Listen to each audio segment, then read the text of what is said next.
Welcome everybody. It's Tuesday. It's no brush required again. My name's Tamara Grant and I'm just going to invite my co-host Barbara Reed on and then we can get going. Where's Barb today?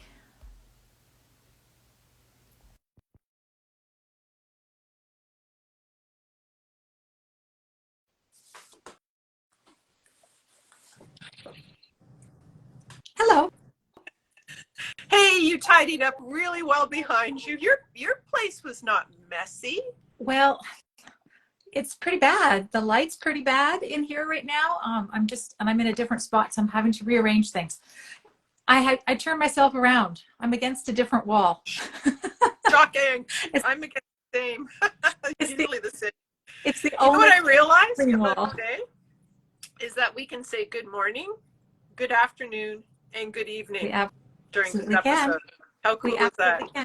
That's great. We've had a few guests before from very different time zones. And today our guest is Alice Sheridan, who many of you will know. She's in the UK, so it's evening or tea time for her right now. It's tea time for me too, but a different kind of tea time. Bubbly time for me. Knew you were going to say that. And I have my spare ready to go. In case I dehydrate halfway through this. Well, it's 11 degrees Celsius here. It's January. It's tea weather. Okay, it's pretty warm here. That's weird that you guys are getting chilly weather. Alice is here. Yay. Well, Alice, we're going to keep you in the green room for just a second, and we're going to give you a little introduction and get you warmed up, get our audience warmed up. Many of you who are following here today will know Alice Sheridan already, but we can't assume that everybody does, so we're going to have to introduce her. She is an artist, a UK artist. She is also the founding mother. I don't know, what do we say? Not founding father.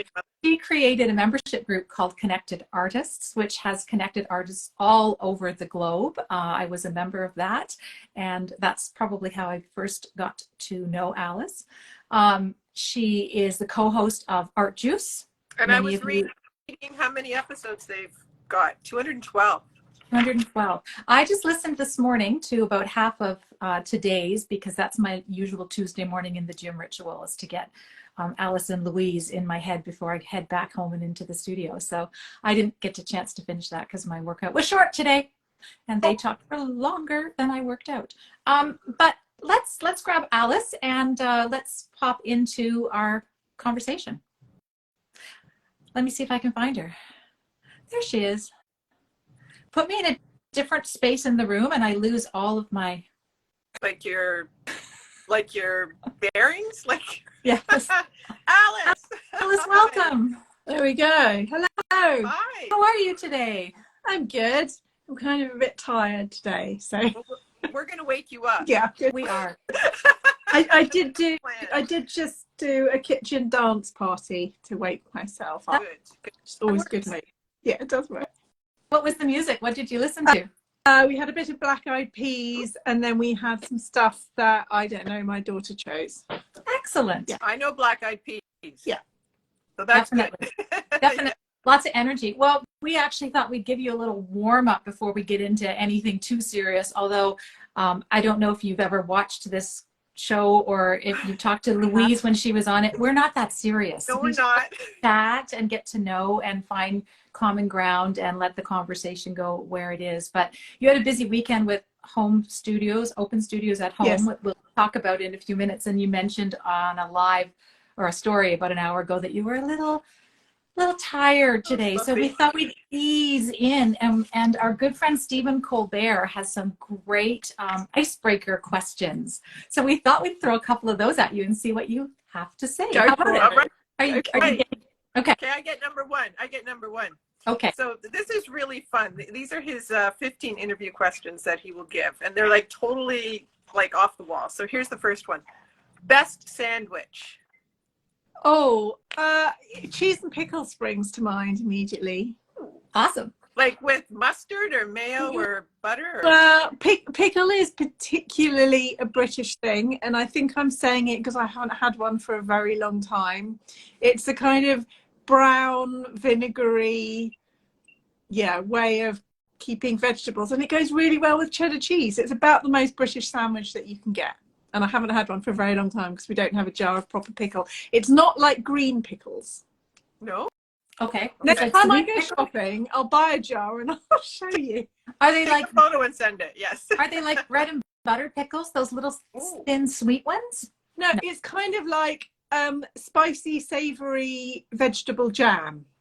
Excellent. Oh, like a chutney, almost. Bit like a chutney. A pickle. And what kind of bread? What? I would go with a good malted grain brown bread for that. Toasted or not? No toast. These are the details Okay. I need. Okay. Yeah. Barb's making her lunch order, her dinner Yeah. order. Okay, number 2. I love this one because I think this is really telling. Mhm. What's one thing you own that you should really throw away? Oh, I thought you were going to ask what's one thing that I own that I'd really want to keep. One thing that I should really throw away. There's probably a pair of shoes that I should throw away that I'm hanging on to. In fact, there is a pair of shoes that are the most comfortable walking sandals I've ever had. And the heels are literally falling to pieces. But they're the most comfortable things and I can't throw them away. And I haven't found any replacements yet. But they should probably go. Okay. Well, once I had this great pair of Fry or Frey cowboy boots. I don't know how to say Fry. it. They were amazing, amazing boots. And I didn't wear them for 20 years. And so I finally cleared out the closet and sent them to the Salvation Army. And what came back in fashion the next year? Fry. So They were big in the 70s, weren't they? yeah, Yeah, and the the 70s. 80s and the 80s. Early 80s, yeah. And Coach bags. Do you want one more? One more? Go for it. Okay, here we go. You get one song to listen to for the rest of your life. What is it? That is mean. Oh.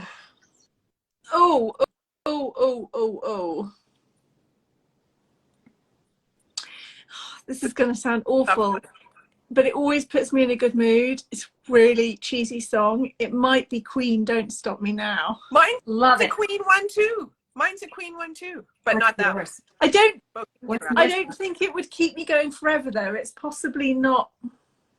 I don't know. I'd need 10. You can't make someone pick just one. Too I late. totally too agree. Written it down.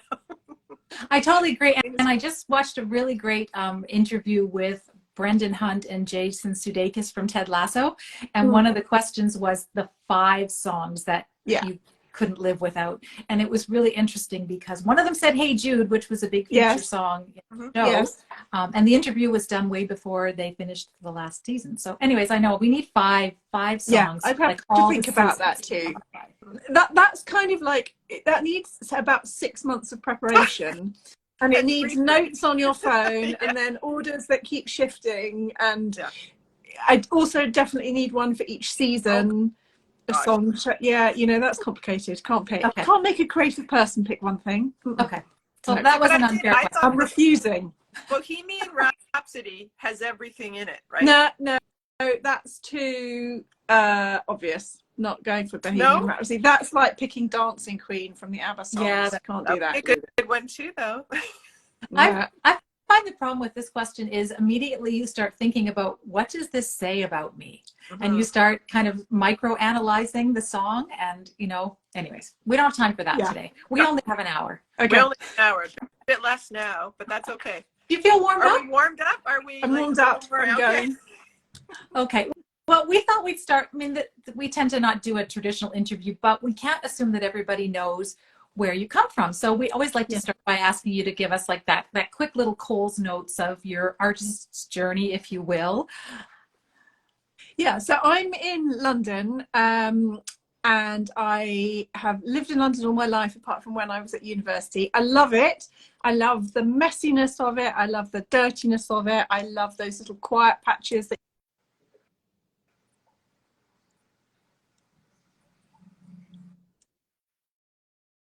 for an hour, which is the limit. And I trained as a graphic designer.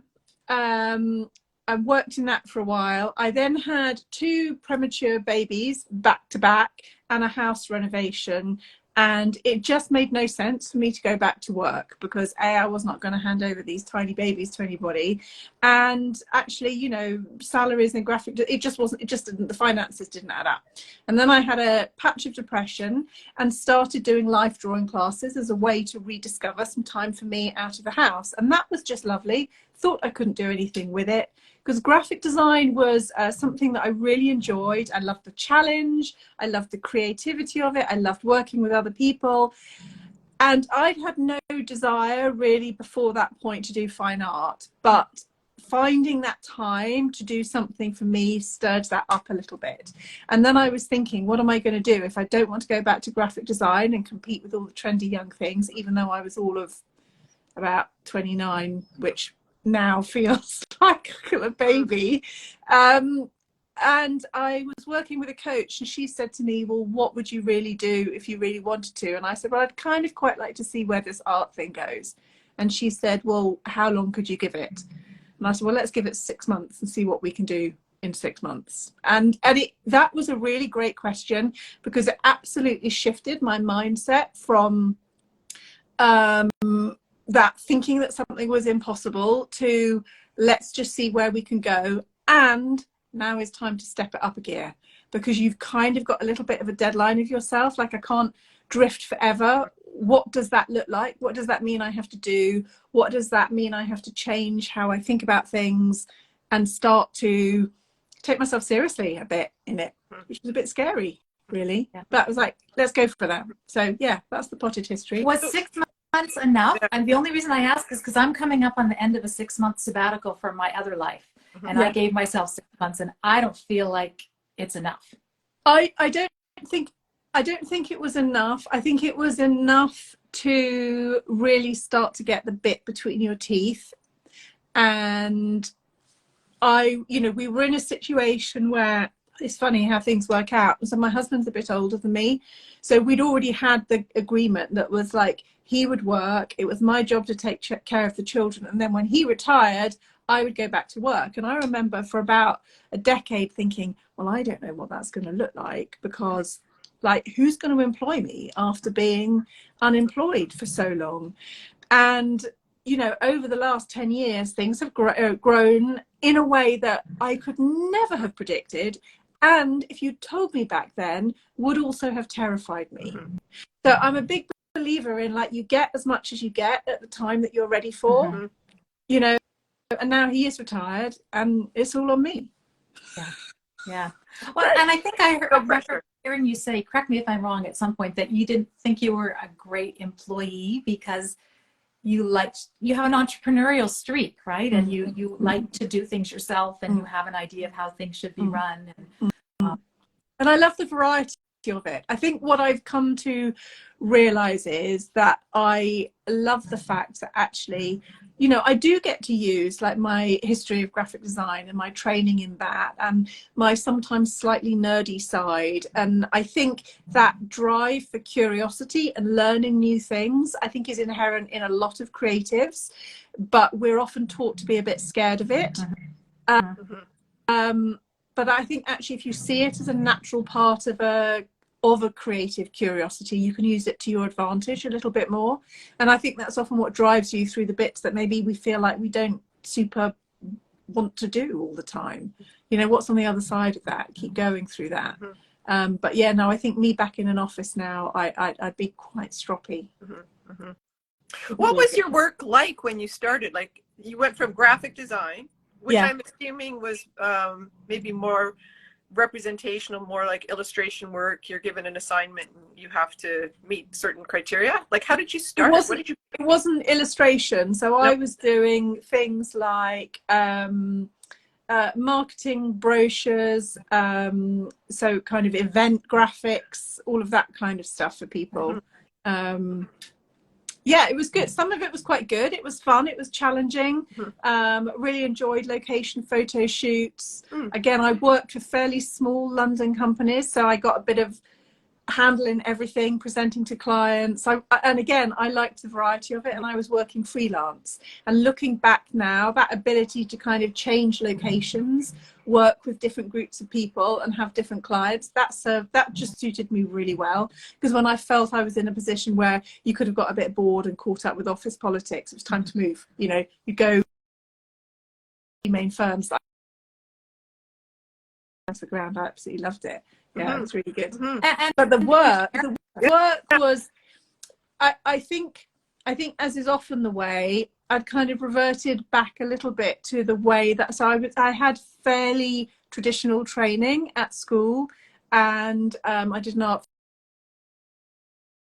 want to do people, because like my life was full of little people demanding too much of me. I didn't want to do still life or domestics. You know, I couldn't do abstract, because like, where do you start, what have you got to say?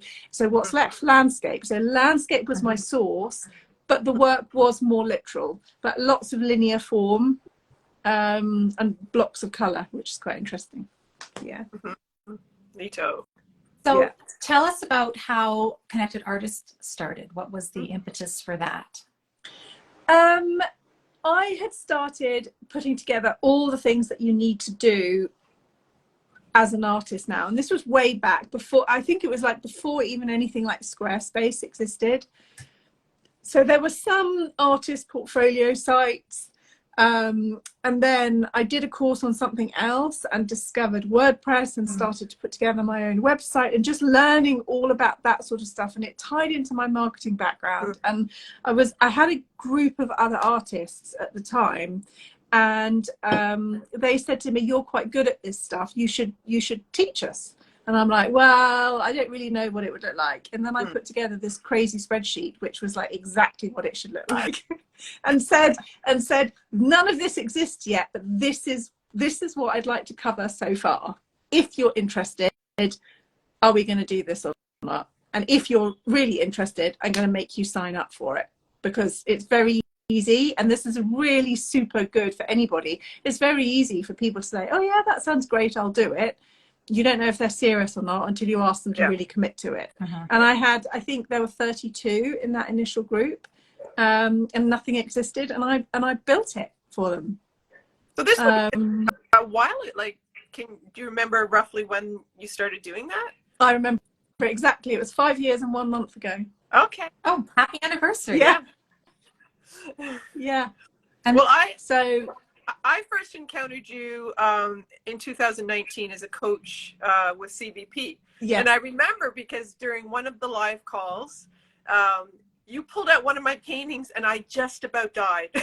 Like, honestly, I still remember. I remember the painting, and I think it was Texture Week, and your feedback. And it was just like, it just felt so amazing to connect with somebody, like clearly overseas. Yeah. And that whole community, that global community, really makes a huge impact. So I can see why you're still doing this with such great enthusiasm with your own group. Yeah. So I'd already started the membership before I did that, but it was so lovely to be part of that team, because I'd been part of the first time they ever did CVP. And it was such a launch for me. And I think the way that Nick shares himself so generously, that was a really big eye opener, because I think it was an alternative to the way that I felt prior to that, how things needed to be. It was kind of like, you know, and you and Nick and Louise are all incredibly generous. You passed that on, and you kind of created that sense for, I've seen it, and Barb's, we've talked about this before, because there are people out there who are not so generous and giving. You know, you have to make a living, you have to have your business and everything, but you seem to be able to walk that line really well, and be open and generous, and not holding things too close to yourself. Yeah, I think it's funny actually, because I went for off tangent, let's go there. I went for a massage today, because I slightly pulled my back out, I think about a week ago, loading paintings in and out of the car. And I used to have a brilliant massage person, and she has since moved into osteopathy and changed. So I haven't been going regularly. And it suddenly occurred to me today, what I really need to fix my back is a really good massage. So I went, new therapist, new massage therapist. And as is the way that I think sometimes women often are. Within 10 minutes, we were talking about everything, everything under the sun, the whole thing. And she said, I can always tell women who've had children because physically they are like, yeah, I'll take all my clothes off. Here it all is. You've seen it all before. Whereas women who haven't had children yet are a bit like, oh, can you leave the room while I take my top off? And I think there is something in that, in the sense of not that you have to take your clothes off and show everybody everything, but there is a huge relief in finding that place within yourself where you can relax and know that you don't have to put on a front anymore. And that was massive when we started the podcast. I thought, I can't show up every week and like pretend to be something I'm not, which is why on the podcast you'll hear all sorts. You'll hear the good weeks and the bad, you know, is how it is. And life happens. Yeah. And actually it's good for people to know that, that it's not all, you know, like this perfect image that, you know, a lot of people do project on social media and podcasts. So we believe that. There's a balance to be had, you know, in terms of, you know, showing everything, like when you're right, or you know, where your personal boundaries are. Obviously all of that stuff is important, but it's just easier when you're not pretending. It is. And people are interested in you, and you know, we've had this conversation with other people before about people who don't want to show themselves on social media, but they're artists, and people want to follow us and learn the story, and the work means more to them, and we create these very wonderful connections with people by being a bit vulnerable and taking a layer off, right? And being relatable, you know. So how did the podcast start with Louise? She was in the group, but we'd never met before. And it was one of those super easy things. She messaged me. Podcast had been on my list for about 18 months of like my things to do someday maybe list. And I hadn't quite figured out how it could work because I knew I didn't want to do it on my own. And she messaged me and said, what do you think about starting a podcast? And I said, yes. It was that easy. That was it. Did Louise have the technical expertise, or did you have the... We kind of divided it up. We were like, okay, well, who's going to do what jobs? And it was that brilliant pairing of accountability. So she went off and found the podcast platform. I said I'll come up with names and logos and all of that kind of stuff. So, you know, we just got it sorted. She's quite quick at doing things too, so that stops me dilly-dallying. Well, and you two have a really wonderful chemistry. Did you know you had that before you just decided to do it? No, we just thought, let's give it a go. We'll record 2 and we'll do it for, I don't even know if we agreed a time frame, but we just thought, let's do it for 8 weeks, 3 months, and then we'll review. Let's just start it and see. And I remember right at the beginning, something went wrong in their recording and there was a big peak. And we looked at it and went, oh, look at that. It says like 1,000 downloads a week. That's clearly a mistake. You know, wouldn't it be amazing if we ever reached that? And now if you look at the chart, that's just like a little blip at the beginning. It's amazing. God, that must feel so good. Like, and just to do these things, like just to give it a go. You don't have to know all the answers before you start. No. Right? You just figure it out. And I think when there's 2 of you as well, when you have those low parts, and we do have them, and we do now, you know, we build in pauses now when we both feel we need it, and we do get guests in, and you know, I'm possibly the one that goes, you know, I feel like I want to shake it up a bit, or you know, Louise is, I think, more consistent than me, but from that point of view, it's taught me to be a bit more consistent. But we're different. It's in your diary every week. Do you guys have somebody who edits for you and does some of that behind the scenes? We did for a bit.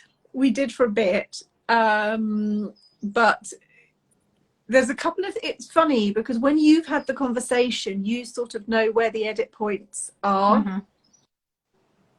So it's easier for you guys to do it, I guess. Yeah.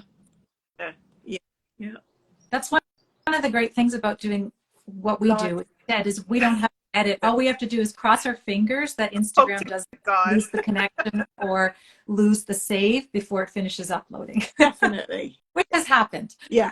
Yes, it has. Yeah, and then you just have to shrug and you know, it's one of those things, you know.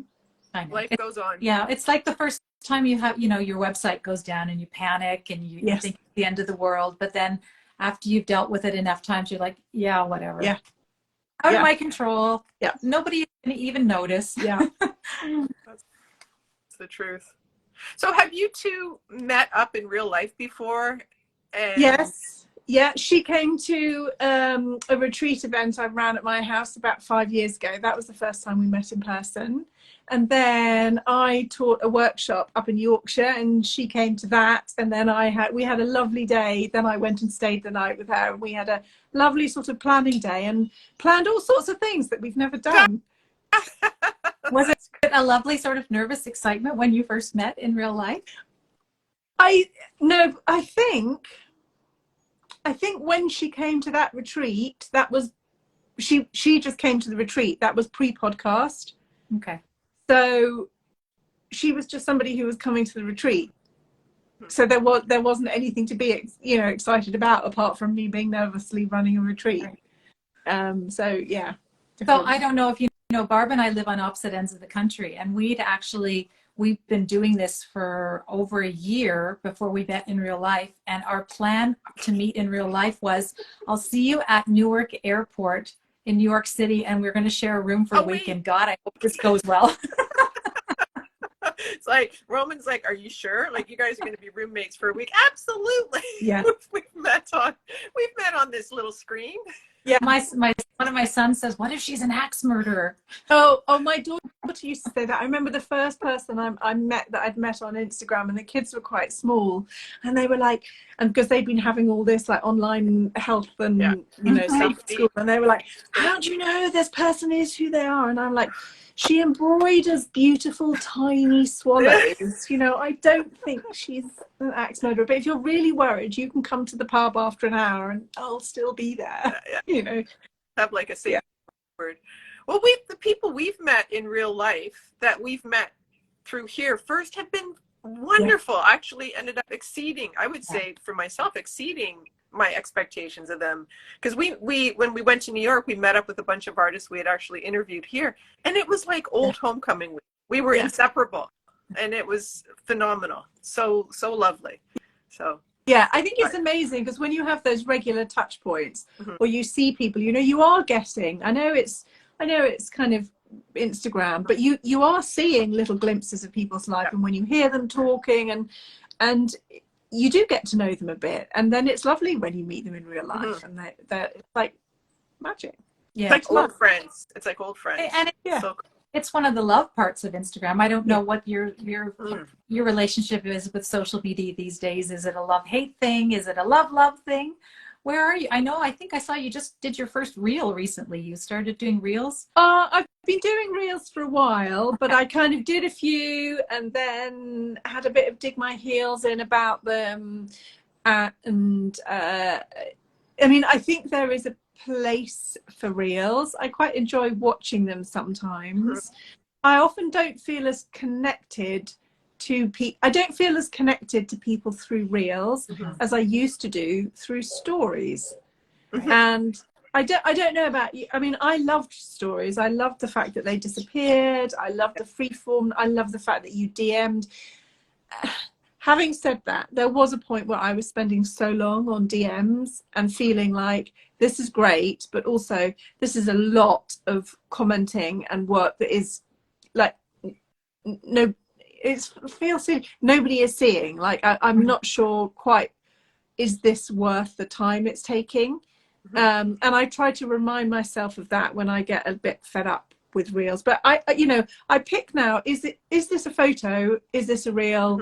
What do I feel like doing? And if it's still a photo and I want to share it as a photo, I share it as a photo. And I honestly, it's very easy to say now, but I'm kind of beyond the point of caring how many people it reaches. Or it's a little bit trust that the right person will see it at the right time, and that still happens. And then there's also a little bit of me that is, okay, well, let's backpedal a little bit and investigate Pinterest. And Pinterest has its glitches too. There's a whole load of if you Google my name on Pinterest, there's a whole load of pins that go back to one particular blog post. Well, those images were never anything to do with that blog post, and nobody, including Pinterest, can work out why. Well, and it drives traffic, right? So just one of those weird things that happens and you can't control. But I'm a little bit thinking, how can I use Pinterest more again? Because that keeps giving, whereas Instagram, Instagram is still my go-to. Yeah. It's fun. And you never know what's like. I'll hear from people that I had no idea were even seeing my posts and things like that. So my feeling is just throw it out there and see what comes back. Maybe not. It almost doesn't matter. Yeah, don't obsess about it, I think. What's your thought on the new verified blue tick mark? Oh, good question. Again, slightly stroppy, digging my heels in about it. You'll see I don't have one yet. I think that a platform that uses user-generated content has a responsibility to its users to look after them when things happen to their account, and I don't think you should have to pay for that. Is that the purpose of the check mark? Just like insurance, so that if something does, I mean, and it happens all the time, like we've seen it all the time, people's accounts get hijacked or somebody impersonates them. The check mark is just like insurance, like, okay, yeah, we'll actually look after this. Yeah, there's somebody impersonating your account. Often those get taken down pretty quickly anyway. I think the hacking your account, you have everything in place, have your two-factor, have your password, all of that stuff, have that set up. And quite often the stories are people have clicked on a funny link. Just be super careful. So no, I don't have one yet. Will I get one? I don't know. I'm still deciding. Well, I mean, remember what happened on Twitter when they allowed anybody to have one and buy one? Then, I mean, I think the purpose on Twitter wasn't for preservation of account. I think it was to document, to authenticate your account. So people who had, over 1 million automatically got one. And then they let anybody who wanted one buy one. And then people who were, the bots were buying them. Yes, but it's the same here, isn't it? It used to be that you had to be kind of assessed and verified, and now everyone can have one for $10.99 a month or whatever it is. I'd love to hear from anybody who has one and who has lost their account and find out whether they actually got the support that it's supposed to be buying. Yes, I think it's got to be pretty new, because I wasn't noticing the check marks up until recently. A couple months. I think it's a couple months, and I think it got dripped out to different countries, so it wasn't available across the world all at the same time. Yeah. Okay. So, I mean, on the one hand, I think it's fair insurance policy, but I agree with you whether it actually works or not. And there might be an element of deterrent in it, like having a burglar alarm on the front of your house. Maybe you're less likely to be, I don't know. I don't know either. And it's like this whole NFT thing too. I don't know if you get bombarded by people with, I want to buy your artworks as NFT, and like it's almost a daily thing. And I've seen some people are even putting in their profiles no NFTs, and I don't think it deters anybody, right? Mine just tend to sit in that kind of requests past messages, so I just ignore them. Yeah. That's every now and then for fun, you have to go and look at them and just see what's actually there. If you have an afternoon where you're bored looking at those hidden messages. Yeah. No. And there are some people who will put them right in your feed. Yeah. So like slide it into the comment section, which we've seen, right? Even with these, Swipe block. Delete block. No energy on that at all. Yeah, definitely. So what's on the horizon? What's well, no, let's back up. One more thing. I wanted to ask you about your weekend where you've just been, happened. Talk to us about that while it's still fresh in your mind. And then we'll get to where you're going. Yeah, it's a lovely weekend. So it's called Artists at Home rather than Open Studios. And I think there's a little bit of a battle about this, but they say it's the longest going artists open studio event in the UK. 50-year anniversary. It was started by 3 artists down by the river, 1973, and this year there were 97 artists that take part, and it's quite a compact area, whereas lots of them, like they might cover a whole county in the UK, there might be quite a large area. This is like a very small patch of London, but it actually crosses 3 different London boroughs, just the corner of those. So it's got kind of quite interesting historic purpose, and it is in your home. So people say, isn't it weird that people just come in to have a nose of your home? And the first time I did it was 2009. I've never felt unsafe. And I open the front gate, I keep the front door open all weekend, I put chalk smiley faces and signs outside, and people come into your house, and it's lovely. It's hard work getting it ready. My husband says it's the one time of year, that and Christmas, that the house looks tidy, which basically just means everything gets moved upstairs to make space for the paintings. And I like the fact that I don't have to get all the art off and to an art fair. I like the fact I get to choose my lunch from my fridge. Yeah. And eat when I want to. And it's really nice to yes, and it's really nice to see art in a home. I think it's helpful for buyers. And after all this time, what's interesting is the amount of people who come back again year after year. And then every year you always get people who are just discovering it for the first time, often from the chalk markings. I'm like, I always say, have you been before? And so many people say, no, I didn't know what it was. What made you come? I saw your chalk markings, 30 meters, 20 meters. I thought, what's this?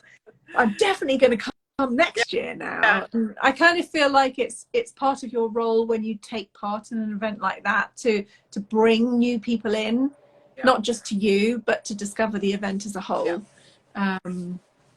It's lovely. It's really good. It's a nice community building thing too. And I think coming out of COVID, because we haven't even asked you about that, like what the heck did you do during all the lockdowns? But coming out of COVID, I think people want to get out and meet face to face.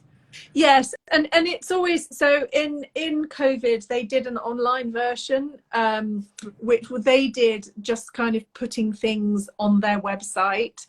And I thought, I think I can do more than that. And I did like a weekend structured program of video calls from home, video calls from the studio, Q&A times, which worked really, really well. Yeah, that was good. At that point, that was when people were happy to do things on Zoom rather than just like, no more on Zoom. I want to go in real life now.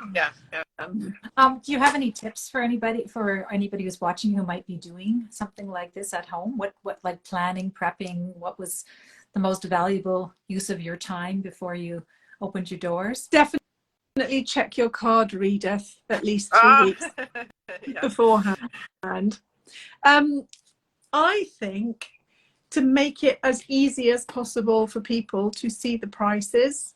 There's always a bit of negotiation about this. I think some artists like to have prices on a list. I think it really helps people to see the price right there with the painting, because they can kind of do that sneaky side eye, just like little glance down. They don't have to make it super obvious that they're looking for something. It was lovely to see the paintings before all the little labels went on, but I think it really helps. You just got to make your prices really clear for people. And then I like trying to bring as much of the studio as I can into the space. So I had this board up, I had my sketchbooks out to show people. I have a little bit of blurb that tells, because they don't know you, they're discovering you.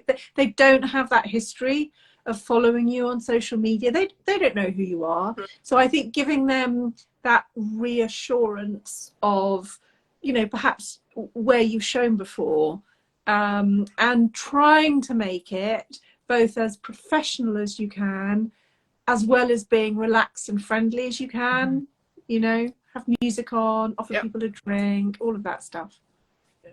Welcoming, make it welcoming, I guess. Yeah. Sounds like fun. It's fun. It's tiring. I bet, because you're on, right? Like you are your art. I mean, they want to talk to you, and you're either on, or you get 20 minutes of quiet, and your brain automatically goes into, it's gone really quiet. Nobody's coming. That's it for the weekend. Did you have to kick people out, or did they leave on time? No, they generally kind of go on time. They know when it's closing, and they generally kind of leave on time. So that's they're pretty respectful good. Of that. Yeah. So before we go into the, like, what's your future, I have a question. What's your typical day like? Like, what's, you know, like a day where you're going to be painting, I guess. I have a bigger studio outside home now, and that's definitely changed things because it has to be a much more considered, like I've got to get to it. Right. And it's lovely. It's changed the way I paint, and I still miss that being able to go and visit paintings and do things like do a little bit before lunch and then do something else, do another hour. I still miss that. I kind of have a rhythm to the week, but I often rebel against it. But generally Monday is kind of admin, set up, those kind of tasks. Tuesday is a creative day. Wednesday is a bit more floating. Thursday is membership. Friday is a studio day. And then often I kind of go at the weekend and do a little bit of a catch-up time at the weekend as well, creatively. But again, it's difficult. I think that the danger in it is thinking, okay, go all day. And I get tired. Like there's a maximum, I find. Like you start making, it works two ways. You either start making silly decisions after about 4 hours, or sometimes you start making the really good, brave decisions that you probably should have made 3 hours earlier, but you've needed that time to do the warm-up. So going more regularly definitely helps, and over the last month or so I've been trying to do that again, even if there is only 2 hours spare in the day, which means going there, doing an hour, and then coming back again. Is your travel time 30 minutes? Yeah. So you can't just move out. Would you ever think of trying to find something closer to home? My ideal would be to have that big studio space, but you know, it's a 10-minute walk. I would love it. It took me 3 years to find this. So, and we, you know, we live in a very residential area, and the studio is in a kind of, it's the other side. There's a big main road motorway that comes into London, and it's in a sort of industrial space north of there. So it's always going to be separate from like where the residential area lives. I mean, I think that's just, I'd love, like, on my dream is, but that's a whole moving house job. Yes. Is that in your future? Have it part of your house, but kind of like a separate area of the house? Yeah, that would be nice. I'm in my kitchen, basically, so I never get away from it. So I'm always curious if somebody has an outside space studio.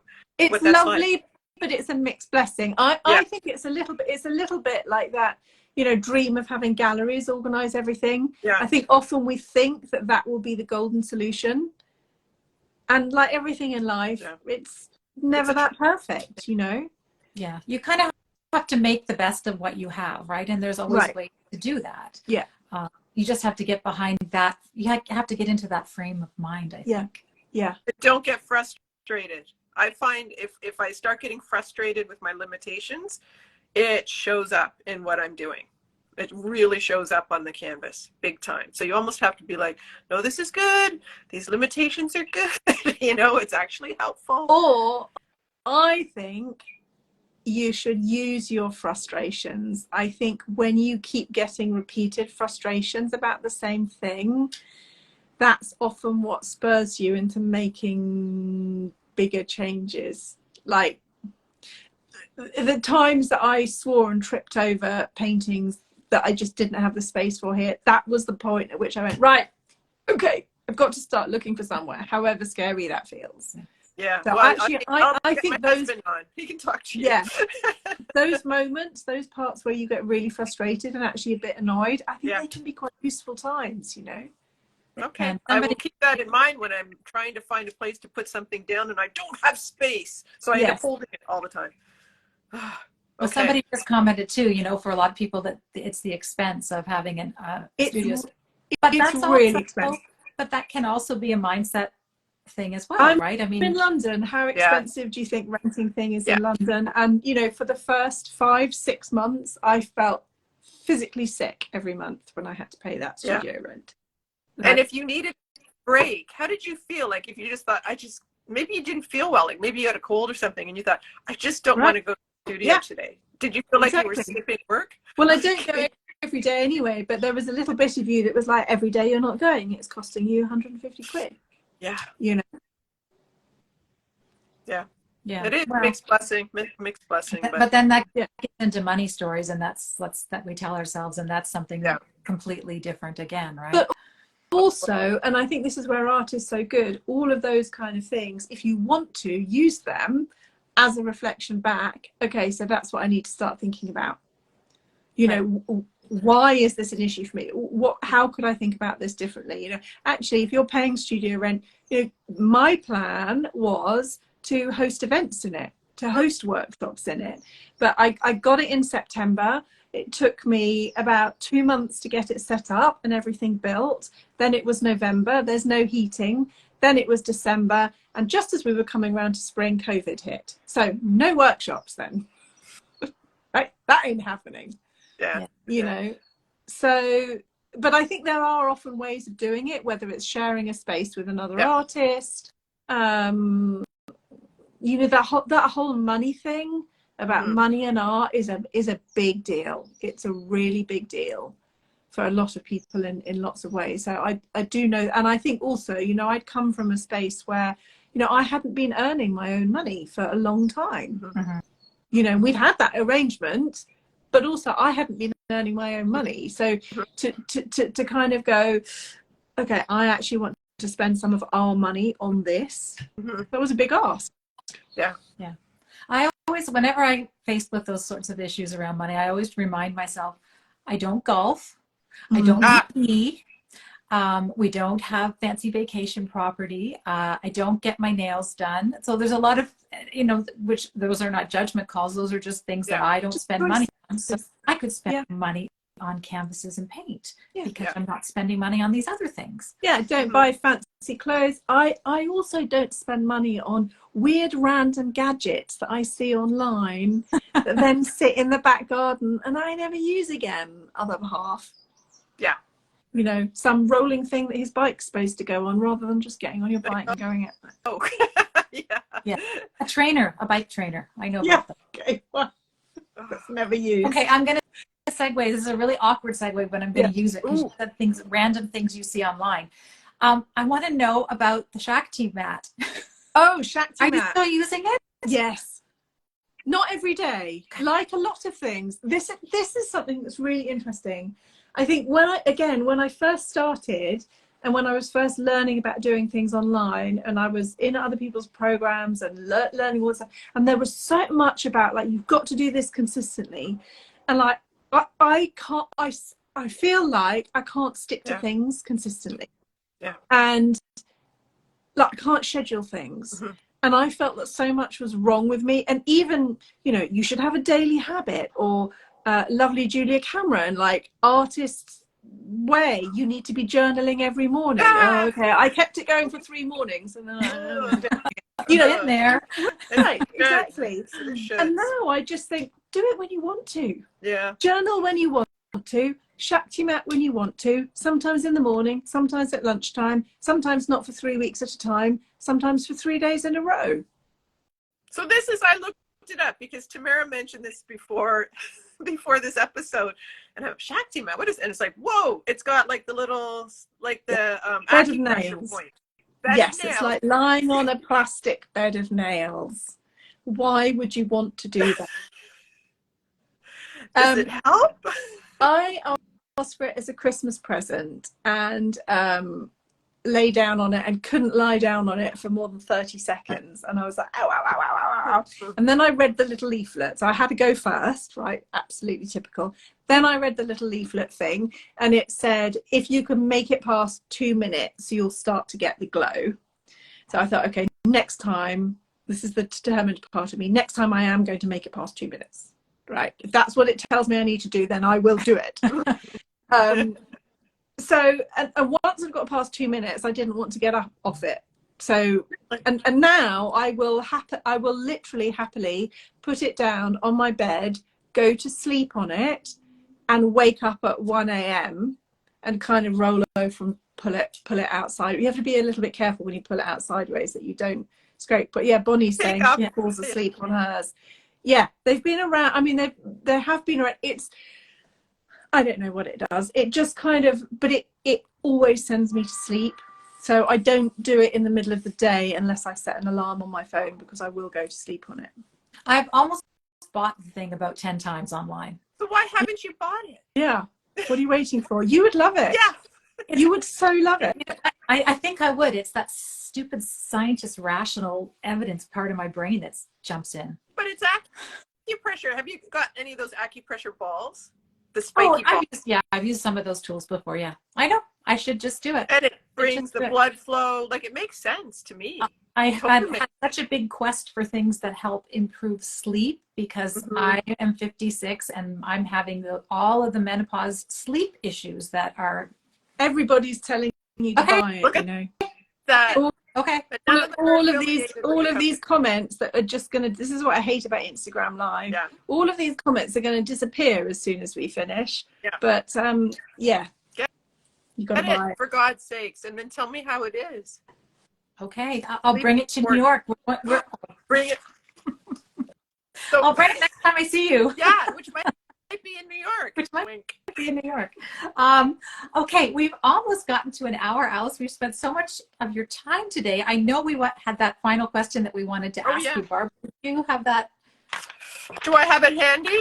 Yeah, yes, I have it handy. It does. And we didn't give people any Q&A time, but I guess if anybody has questions, we can do a bit. I'm not in a hurry. We can go another 10 minutes if you want. Fine. I don't want to lose this. Well, do you want to do a couple Q&As and then I'll ask that? What I'll do is I'll ask right now, if anybody has a question, pop it in the question sticker. So there's a little person button, right? There's a question sticker. It looks like a chat. Type it there, then it won't disappear. Then I can actually pull on them and see them. And Barb, you ask your question while we wait for questions. I can just hang on a minute. I can just see Alex tag asking, what's the mat called? It's Shakti. Shakti, and no, I'm not advertising them. I will put it. Even though you have a Shakti T-shirt on, we'll put it in. We'll put it in our the recording when we so often tag stuff. So do you want me to ask the question while we're waiting for questions? Okay, here we go. So it's you got to think about this one. Describe the rest of your life in 5 words. Oh. You get 5, not 1. 5. Can they be single words though? Absolutely. I don't have to make like a 5-word sentence. The first thing that came to mind is sea. I don't know, as in the sea. I don't know where that's coming from or what that means, but that popped up, so you can have that. Yeah. I am more and more interested in not so much the art for art's sake, but the art in terms of how we use it to reflect back on ourselves. And I don't think it's unusual actually when you get to kind of this stage in life, you just start to be more interested in all of that kind of stuff. So I'm doing EFT training, and the way that all of that stuff meshes in together, and energy work, I'm really interested in all of that. I don't know where it's going to go yet, so I don't know what the rest of my life's going to look like. C, energy would be in there. Dancing. Perfect. Bit calmer, I think. Yeah. How many is that, Tamara? She's the scientist. She counts. 4, 5. You get one more. 4. Food. Lots of good food. Good food. And I think that's something that I've dropped a bit as life has got busier. I enjoy cooking. My husband's taken over it a bit, but actually it's something that we've all got to do. So why not do it really, really well? Yeah. Oh, exactly. Well. Make it an experience. Enjoy the experience. Yeah. I did have another question. Oh, do you have them? I have 2 questions. Quick one. Just a quick one. Okay. Wine or beer? Oh, neither. Martini. Yeah, thank you. I can't. Wine doesn't agree with me that much anymore.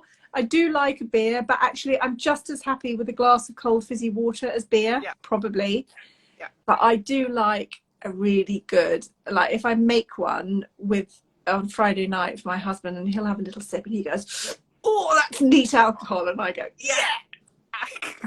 There's a martini at a restaurant near us. They specialize in martinis called the Left Hook. You would like it. So you have one and it's a left hook. You have two, it's a knockout. And it is pure alcohol. And it is so good. Anyways, what's the question that popped up? Okay. Gaynor has a question. Gaynor from our chatter, our friend Gaynor. Anything you wished you hadn't done or would do differently? Anything I wished I hadn't done. I tend to do the opposite, actually. I kind of regret the times that it took me too long to say yes to something. That's what you're asking, isn't it? Regret that I hadn't done. Wish that I hadn't done. Or done. That's a good one, though, taking a long time to say yes. Yeah, I try not to regret things. I try to learn from them and move on. Yeah. Next. I don't think regret is enormously helpful. I think looking back and understanding, but also doing that with a little bit of consideration for why you made that decision at that time. You know, there was probably really good reasons for it, as to, you know, even why you hesitated about doing something. You know, I could say, I wish I'd started this sooner. What would be the point in thinking like that? Actually, at the time I was looking after young children and babies. Do I wish I hadn't done that? No, of course not. I think choosing where you spend your time is probably one of the biggest life decisions that we really have to think carefully about. And what I don't want to do is get further down the line and regret. So I think a lot of the stuff that I'm interested in now is checking in with why you're making the decisions that you're making now. Is it from a point of fear? Are there things that you could get help with on that? So that in 5 years' time, you don't think, oh, I wish, you know? You don't want to regret a missed opportunity. What's the thing There's we're always saying? If not now, be a missed opportunity. Yeah. There's always going to be a missed opportunity or things you could have done better, or always. Yeah. And honestly, the older you get, the more you realize that time is finite, and that it truly, the if not now, when. Yeah. Like, don't put it off for 5 years if there's something you really want to do. Yeah. And there's no guarantees, right? Yeah. Well, and then the corollary to that is, what's the worst that can happen? Absolutely. Exactly. And it's usually say yes and worry about it later. Yeah, exactly. Okay, we got less than 3 minutes. We don't want to lose this. I would say 2. Well, the last was your martinis, are they gin or vodka? Because vodkas are too big. Vodka, having never drunk vodka before in my life. But yeah, vodka, and I do a little bit of a cheat, so I put a little bit, sometimes I like them really dry, but sometimes I put a little bit of something tiny bit sweet in, like a tiny little bit of a splash of triple sec or a tiny bit of ginger syrup in. Ooh. Love it. Oh, it's almost good. Like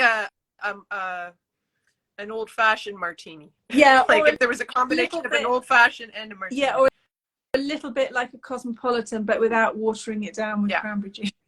If you like like a cosmopolitan, you can just do in one swig. Like, that's not a martini. If you like them tart, try limoncello. So we were in Italy in April, and I've been adding limoncello to my margaritas and to my martinis. Oh, I bet that's you just sip because it's so tart. You cannot drink it quickly. Talking of which, the other thing that I like in the summer is a Pernod. Do you have that in the States? No? And pastis? I don't know. Pernod, right? So it's French and it's aniseed. So it comes out looking kind of clear and a bit greeny. And as soon as you put a bit of water in, it goes cloudy looking. But it's very refreshing and cool. And you can have it quite strong, or you can water it down quite a lot. That's very nice. It's supposed to be digestively very good for you, honest. That's it. Yeah, it's a digestive. We'll experiment if and when we go to New York, right? Right. Anyways, you gotta wrap us up, Tamara. We're gonna lose this, and I'll cry. All right. So, Alice, where can we find you?